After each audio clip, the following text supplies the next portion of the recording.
Dalawang ilaw. Na. Ang dami. Ilang grams to? 200 po, sir. 200 grams. Per fish po. Ang isa. Medyo kilo tayo mamaya. Medyo madumi na yung Dami. tubig, Sir, may mga 250 na din po dyan, sir. May mga 250 na po. Yan po yung mga isusunod po namin. Sizing yan.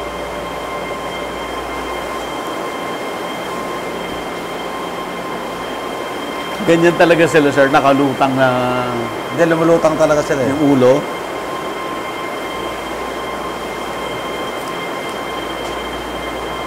Wow.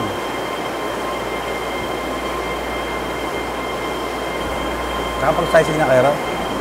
Sir. Mga 250 po. Mga 300. Medyo madumi yung tubig natin. Sa pins ba yan? Po. Sa pins ba yan? Floating po. Ito mas mali. Ito yung maliliit. Ilang inches to? 6 to 7 na po. Broken size na, sir. Sizing na po. Ilang months po ito, sir? 6, 7, 8 months. Yeah. 8 months? Matagal pala, sir. Matagal, mga 2 years siya bago lumaki na ganyan. So ito bang malalaki doon sa kanina?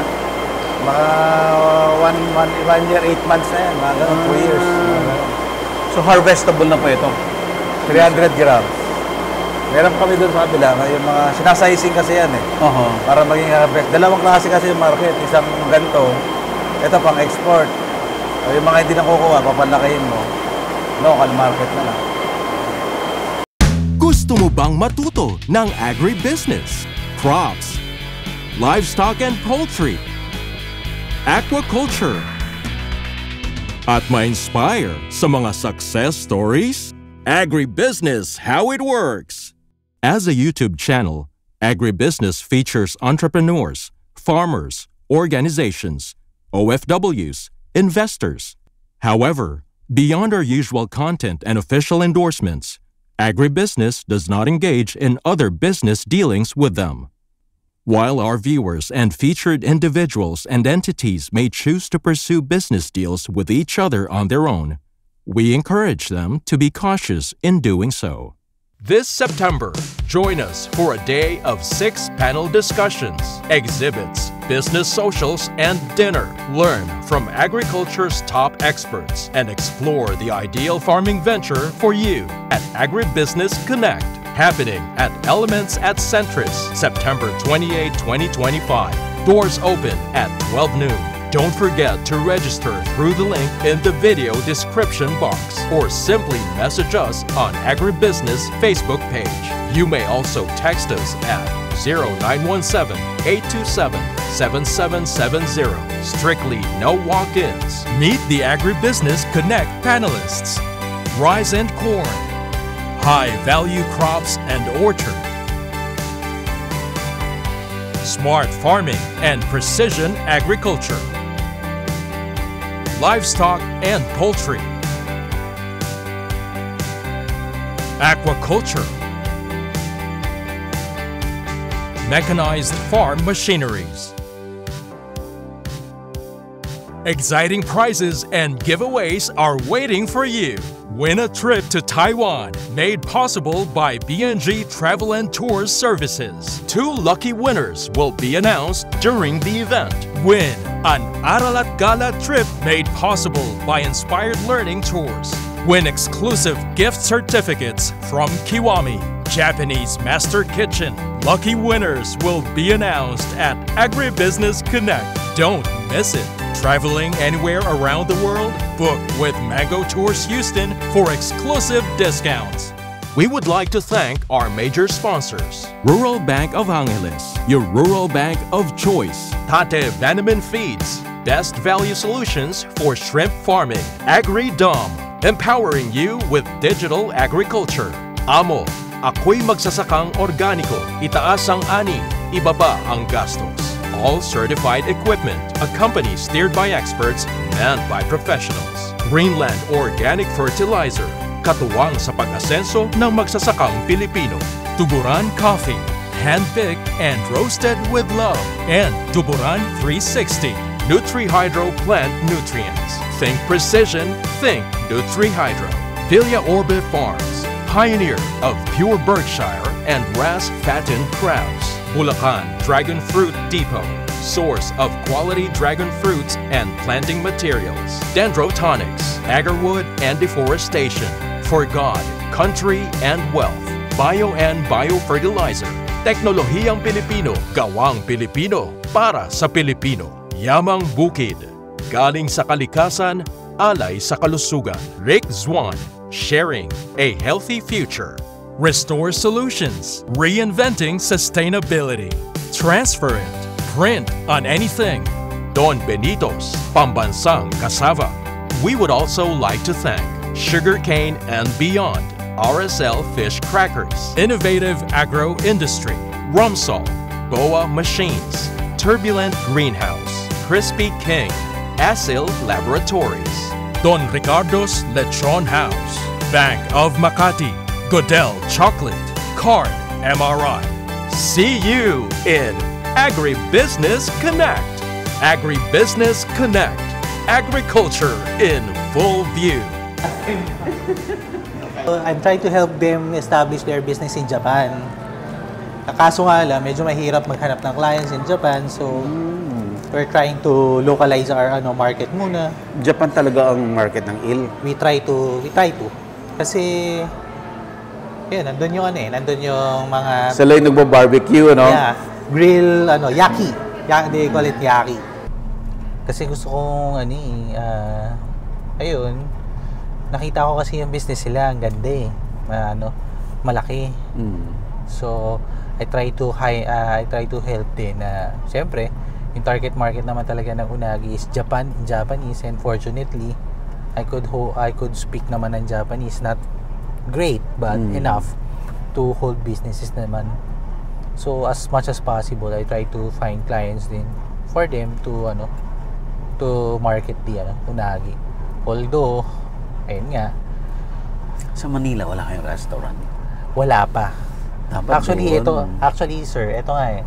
This is parang test. test pa yan.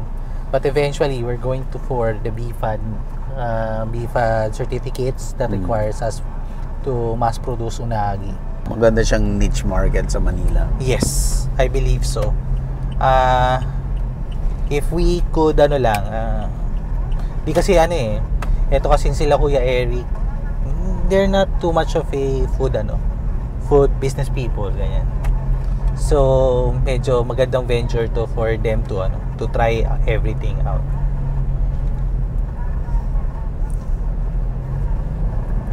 Kasi sa food ang dami, logistics. Medyo mabusisi na. Tsaka ang nakakatakot sa food, sayang yung masisira. Kasi may shelf life lang yung food mo eh. Especially this one, unagi. Most of the time this is prepared fresh eh. Ito na po. This is Rancho Oro. Ayan, this is the Rancho Oro Aqua Farm. May mga isda dyan si Daddy.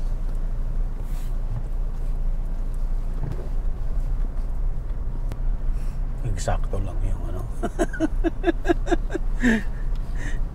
Yung alin, sir? yung kalsada. Hindi ka pwedeng mag-drive ng lasing dito. Nope. Naglalakad nga ako dito, sir. Nadudulas pa ako. And here we are. Ayun na po yung farm. Yung eel farm. So, ibang fish yung nasa harapan? Yes po. This is a different part of the farm which is concentrated on the eel po. Oh, I see. So, covered pala siya. Totally covered as much as possible. Parang indoor. Kinda. Oo. Sometimes local buyers, sometimes Japan. Then the eel farm is right there. And another one there pa. Wow. Hindi pala basta-basta ang eel. Definitely, sir. Hello, Kuya Eric. Hello, Kuya Eric. O, yan. Andito na kami sa farm. O, sige. See you. Okay. May shipment sila dito last time eh. Mabusisi. Sobra. Going to Japan? Kaya, those items are for Japan. Sobrang ingse and sobrang crucial ng shipment kasi you don't want to have your shipment have DOA, dead on arrival.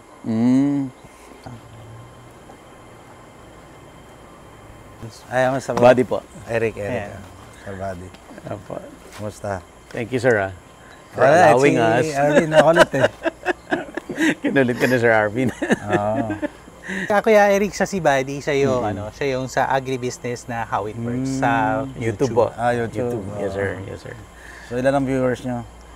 Subscriber ko po nasa 1.2 Laki ah. million plus. Yeah. Sana makatulong ha. Yes, sir. sana. Na-pressure ako. Si Sir Eric Ginto po. Hello po. Andito tayo sa Kawayan, Isabela. Oo. Tapos ang pangalan ng company, sir, ay Kawayan Aqua Venture Corporation. Aqua Venture Corporation. Ayan. Si Sir Arvin, sir, kayo po ang anong in charge kayo for... Ano paano tawag natin, sir? Kuya Eric, bilingual sales officer. And then also, parang nagmamanage na rin ako ng Facebook accounts nila. Si Sir Arvin Avenir. Yes. Thank you po. Ayan. Sir, start tayo? Okay, sige Agad? po. Okay. Apo. Emerson Roleda po. Ayan. So, sa lahat ng nangyayari dito sa farm. Managing ng pag-alaga ng mga isda. So, Emerson, pakikand kami ha. Pakigay kami paano ko natin. Sige, sir. Let's go. So, may ano rin Dapat siya, doon yung biosecurity. Okay, ito. Sige.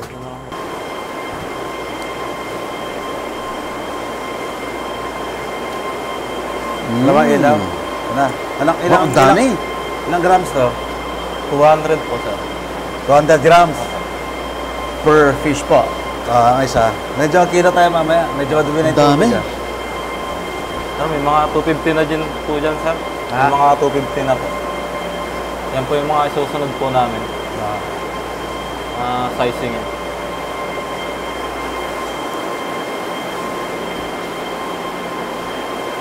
Ganyan talaga sila, sir. Nakalutang na Hindi, lumulutang talaga sila eh. yung ulo.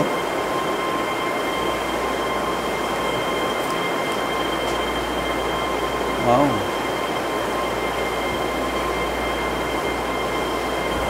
Nakapag-sizing na kayo raw? Sir. Mga 250 po. Mga 300. Medyo madumi yung tubig natin ha. Sa pids ba yan? Po. Sa pids ba yan? Floating po. Ito mas mali. Ito yung maliliit. Ilang Maliliit. inches to? 6 to 7 na po. Broken size na, sir. Sizing na po. Ilang months po ito, sir? 6, 7, 8 months. Yeah. 8 months? Matagal pala, sir. Matagal, mga 2 years yan bago lumaki na ganyan. So ito mga malalaki doon sa kanina, Mga 1 year, 8 months na yan. Mga ganun, 2 years. so harvestable na po ito. 300 grams. Meron kami doon sa kabila. Yung mga sinasizing kasi yan eh. Para maging harvest. Dalawang klase kasi yung market. Isang ganito. Ito pang export. Yung mga hindi nakukuha, papalakihin mo. Local market na lang. So meaning, pag in-export niyo, sir, palalakihin din nila doon, alagain nila doon. Lagayan mo. Ganito kalaki rin. Kaya lang kasi pag yan, in-export mo, mahal na. Mahal na. Mabigat eh. Kaya, ano? Hindi na competitive sa market. Oh, I see.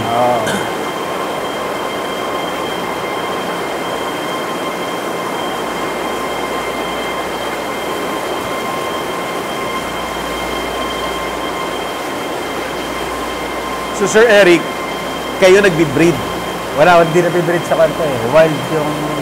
Sa wild. Yung tawag doon, Yung similya? Elvers, Tapos, doon sa wild kayo magpo-collect? bibili. Meron nag-kwento may grupo ng mga fishermen, fisher folks na bumibili. Doon nyo bibilin sa kanila? Nag-consolidate, tapos binibenta. So, doon kami kumukuha. Tapos yun, dadalhin dito, magiging ganyan. Magiging Kasi hindi ganito? sila hindi pwedeng ma-breed eh. So, from the wild talaga. Butit mayroong similya from the wild. Meron naman. Sa Cagayan, saka sa Mindanao. Dalawang pinagkukunan. So talagang native species natin to, Sir Eric? Dito sa atin, dito sa Cagayan kasi, dalawang species ang meron. Actually, 3. Pero dito sa atin kasi, sa Cagayan River, yung Marmorata sa Catumerito. Bicolor Pacifica. So, itong mga itim, ito yung mga bicolor. Meron yung isa Marmorata. Sinosor out yun, hindi namin kinukuha. So, pan lang. Itong mga bicolor lang kinukuha. Ito lang kinukuha nyo. Bakit, sir? Ito yung merong market sa Japan eh. Yun, walang market. Madaling ibenta. Yung iba, mahirap. Saka yung pampalaki. Tagal lumaki yun. Yung Marmorata. So, yan.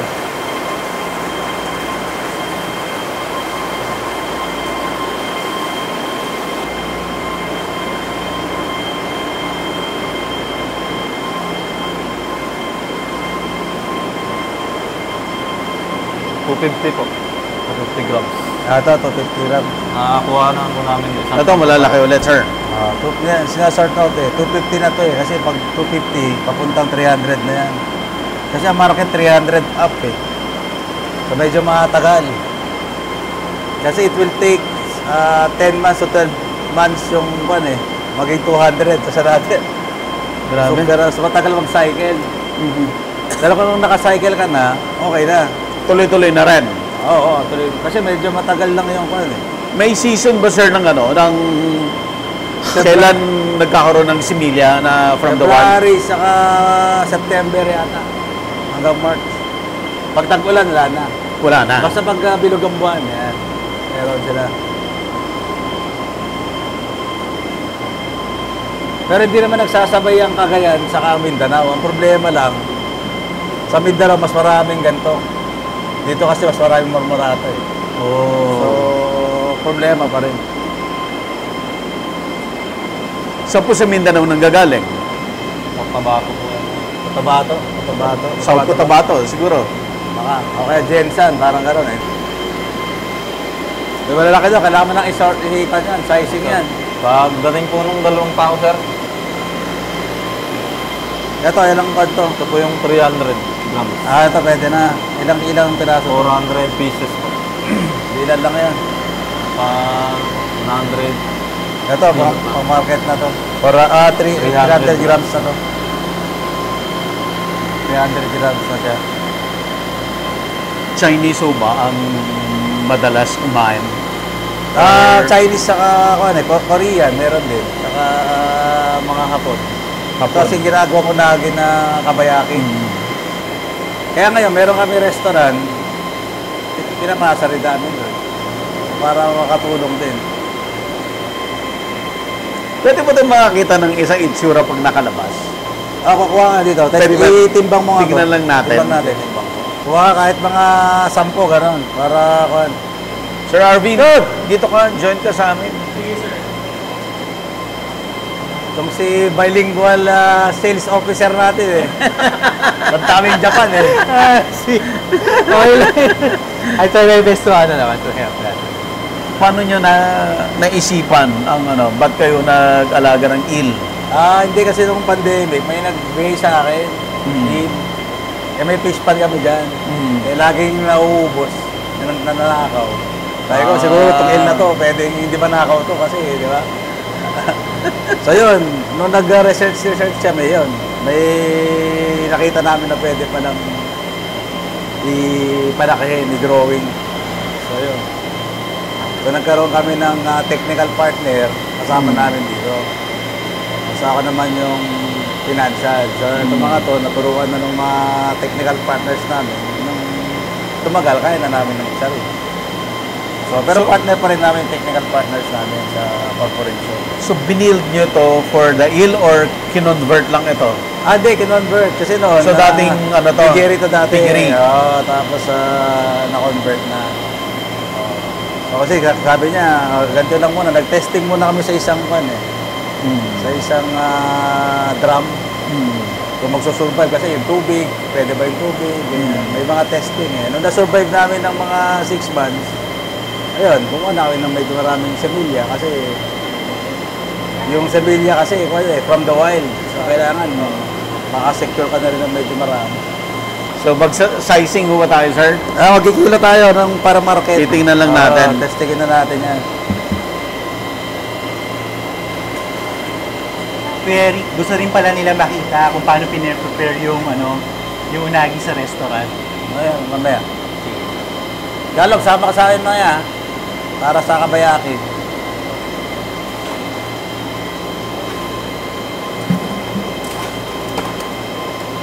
Para rin siyang hito. Aha, yung kulay niya. Yung kulay niya.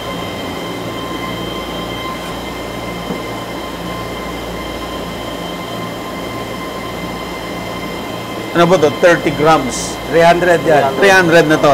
300.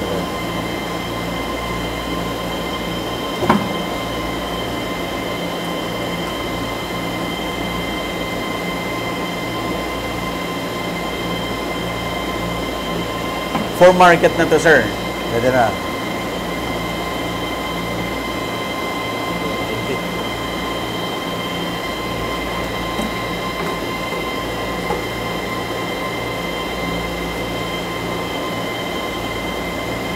Hindi siya maselan, hindi siya namamatay kagad. Yung maliliit ang maselan. Yung maliliit. Pag meron ka kayo ng ganyan, medyo matibay na. Yung semilya, yun ang mahirap palakayin.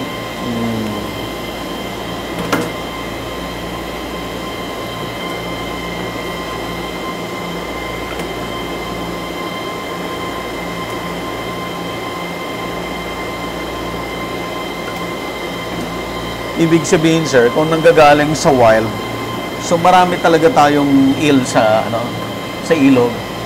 Meron, kaya lang meron. Marami. May season eh. May season. So, May season. Ang problema lang doon, siyempre meron rin yung mga, kasi sa batas natin, dapat 6 inches ang nailalabas. So, kasi may mga semilya na ilalabas ng illegal means eh. So, yung mga tinatawag na So, actually, dun sa grupo ng asosasyon ng mga eel farmers, ang problema yon. Yung labanan kaya tumataas yung presyo. Dun sa wild. Pagkuha ng elbers ang tawag. Tawag doon sa fingerlings niya? Elbers.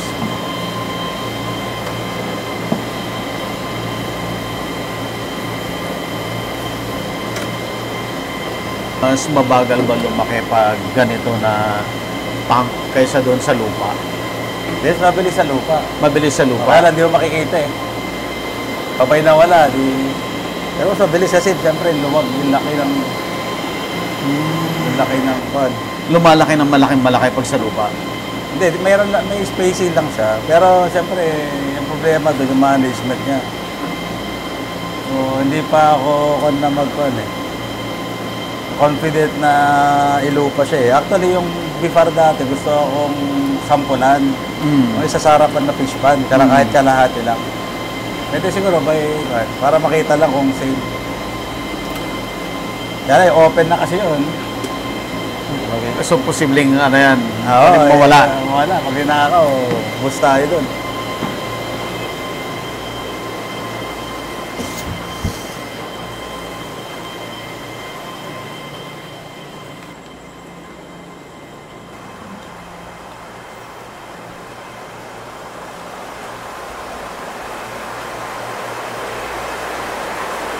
Ay, dami.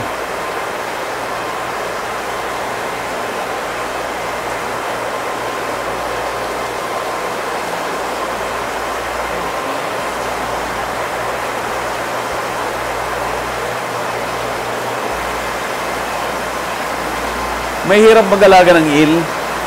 Mahirap. Mahirap po.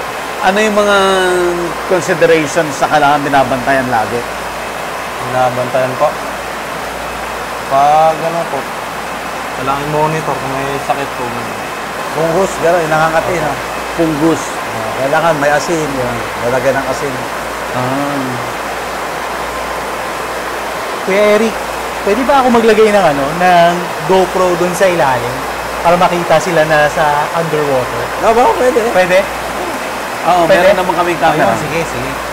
Tara. Wala naman sakit yun, di ba? Kahit mamaya, baga na, GoPro, tunan na lang nila lalagay ng sa tubig. separately. Yeah. Pwede ba?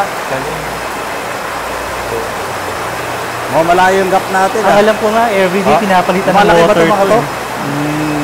Ha? Yun po yung mga naka-starter na floating. Ito mga to, grower pa rin. Grower na po. Kumusta laki niyan?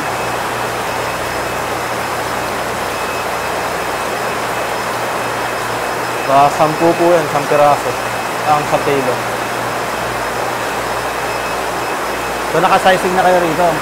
Isa pa lang po. Doon pa lang po. Kuya Eric, tama no? Araw-araw pinapalitan natin ng water yan. Depende sa laki, no? Yung mas maliliit, yan ang araw-araw. Ito, mga 2-3 days. 2 to 3 days na to pag malaki. Ang masaya lang kasi maliliit. Yung maliliit. Depende sa pagpapakain. Ano po yung management? Let's say, pagdating ng similya, paano nyo inaalagaan? Similya po. Pagdating po siya, nasa plastic pa lang. Ilalagay po muna sa tubig. Naka-plastic. Para po yung temperature niya. Magparehas po. Saka po yung papapasukan ng tubig. Ilang minutes yan bago magpakawalan? Hanggang sa nagpantay na po yung temperature nila. Kasi po malamig po yung sa similya eh. Oo. Hanggang sa magpares po yung temperature ng tubig sa tangke po. Saka po pwede na po sa amin. Tapos ano yung mga management ng mga maliliit na in? Yan, yung tubig. Nagpapalit every day po. 3 days. Every day. Every day. Last in. Similya pa lang. Pero ilang percent lang yan yung tatanggalin mo? 70. 70%. Tatanggal. Mag-iwan po mga 30%. Oh. Hanggang kailan yun? Ilang months yun? Ganon. Hanggang sa mag 2 months po. 2 months. Mababa lang po yung tubig. Ha? Mababa lang yung tubig dito sa pond. Hindi po, mga 30 po. Centimeter. Like kagang ito, ba't mababa po? Nagpalit kayo? Apo. Kaka-drain lang po. Okay.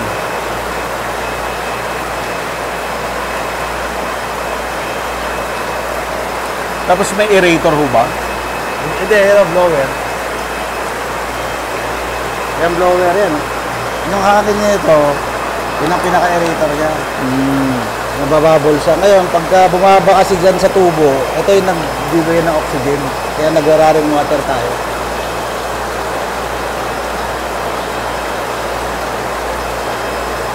Hindi niya kakayanin pag wala po ito. Hindi, pag raring water, kaya niya, no? Oxygen, no? Kasi mag-circle naman. Kaya lang pagka nagde-drain lang tayo. Pero pagka naabot na natin tubig, aerator na kasi mataas na yung bubbles eh. Pag ganito kasi malakas na yan. So, parang kanina, di ba, kita mo madumi na. Nakakaya pa. Pero yung maliit, pag nakita mo yung maliit, malinaw yung tubig. So, okay lang. Pag ganito kasi, matibay na eh. So, 2 days, 3 days. Pero yung maliliit, maselan. So, everyday talaga yun, yung maliliit. Kasi ito naman, pwede naman everyday.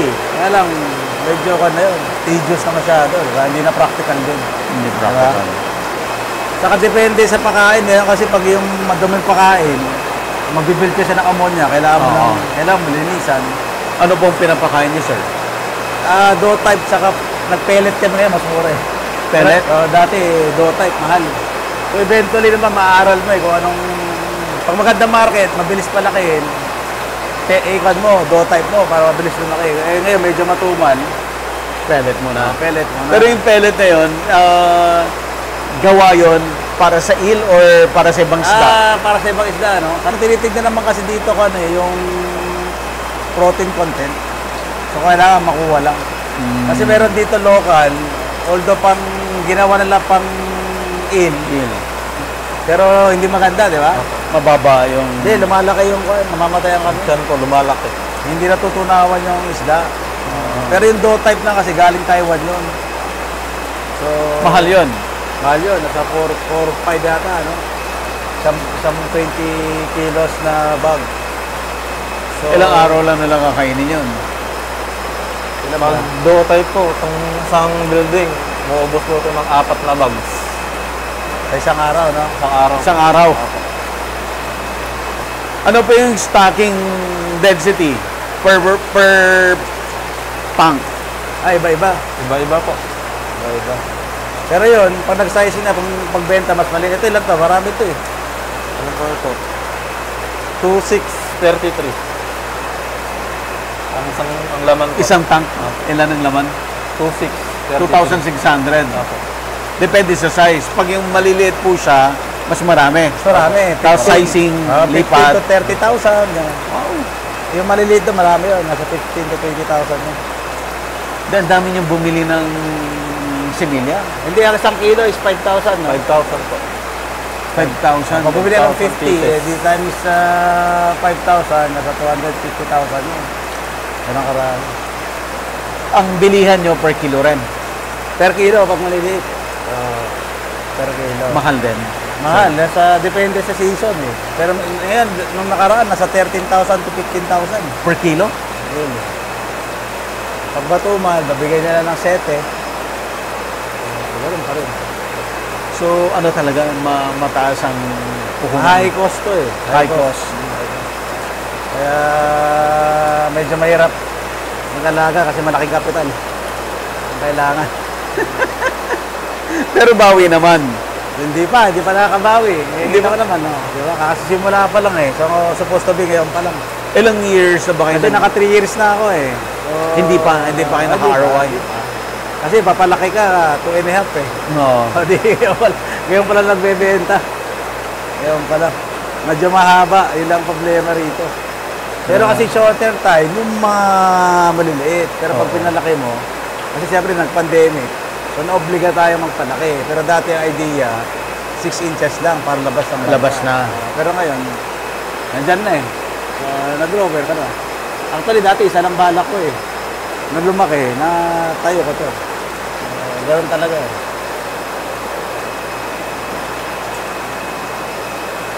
Ideal pala yung exporter. Tutusin. Kasi mas maliit yung cycle, pero kailangan mo rin ng eh, para magkaroon ka rin ng market locally. Kasi gano'n rin, bebenta mo sa kanila, babalik sa'yo. Di ba? Marami ba kayo na nag-iil or Hindi, dati marami, minsan hindi na survive, pero gano'n eh. So, ngayon, konti lang active eh. So, magkakakilala na yan. Kung sino-sino. Minsan, pag wala sa stock, kukuha sa akin. So, ikot-ikot lang din. So, hindi pa nahinog yung market. So, sayang. So, hopefully, sana. Ayan na, palaki. Maliit, palaki ng palaki. Kasi iba, doon na. Nasizing na rin.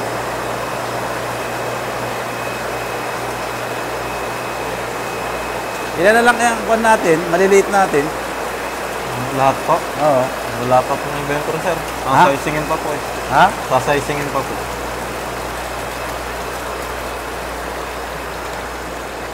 Medyo marami na rin po kasi yung ano niya, dami? mortality. Kaya nga, nakakwenta niya ba? Nabigay niyo kay Lara? Hindi. Pagdating ng dalawa, sir, sasizingin po namin. Diretso yung inventory. Hindi naman sakitin, sir. Nung nakaraan, nagkasakit eh, no? Opo. Namatayan kami nung nakaraan. Yung Marami? maliliit. Medyo marami rin, ha? Ilang ba yung namatay sa atin? Sa ano po, sa 10,000. Yung bigla po 10,000? siya. Malalaki na yan. Hindi, maliliit. Ay, maliliit. pa lang po. Anong cause? Ba't nagkaroon ng Ano may po, namatay? fungus po. Punggos, kati-kati po. Magmamold, sige yan, eh. Kaya pag matubig. Lakas ng tubig. Dire-dire nyo? Paano nyo, ano yan, inayos? Asin lang. Asin po. Asin? Asin, palit tubig, linis. Sabunan ng... di ba? Pinower spray po. Ano po siya, di-disinfect yung tangke niya. Tapos po ano na sound rock. Tapos lalagyan po ulit ng asin. Salt bath, tama ba? So, salt bath po namin. Salt bath. Gano'ng kadaming asin po yan? Isang styro po, puno siya mga 5 kilos. 5 kilos? Opo. Para sa isang tank? Opo. Isasaw-saw po doon. Sasaw-saw lang yun. Pak. Tapos hugasan mo, babalik mo sa tangke. Opo. Yung isda? Yeah. Para malinisan yung gills niya? Para po matanggal po yung nakakapit sa katawan niya. So ngayon, yung dire-drain, pinapatuyo para matanggal na yung dating mga molds doon na mga fungus. Ngayon, pag na-disinfect na yon, salt bath yung Yung isda? isda, Balik. babalik doon. Salt bath lang yung tawag sa proseso. Buong isda yun. Di ba rami yun? Di ka ganun mo. By scoop, no? Scoop. Para di ba, ginawa mo ganun. Kung ilan yun, igaganon mo. Tapos mo Alis. babalik ka na. Mabilisan lang. Bilisan lang, mamamatay kasi pag binabad mo. Mamatay yung 10 isda. seconds po. 10 seconds ang 10 seconds. Bilang. Bilang na bilang. Magwawala na po yung sila. Tapos yan, yung mga mamamatay doon, yun ay mahihina. Opo. Normally, yan nangyayari pag malamig ang panahon. Depende rin po sa palang. Kahit po ba mainit po eh. Ganun din. Nangyayari pa rin. O kasi everyday, yung tubig nandyan lang naman. Siyempre, nagpapalit, di ba? Hindi naman dinedrain. Ay, iwan pa rin yung bacteria doon. Agribusiness merch is now available on Shopee and Lazada. Agribusiness, how it works. Instruct, inspire, succeed.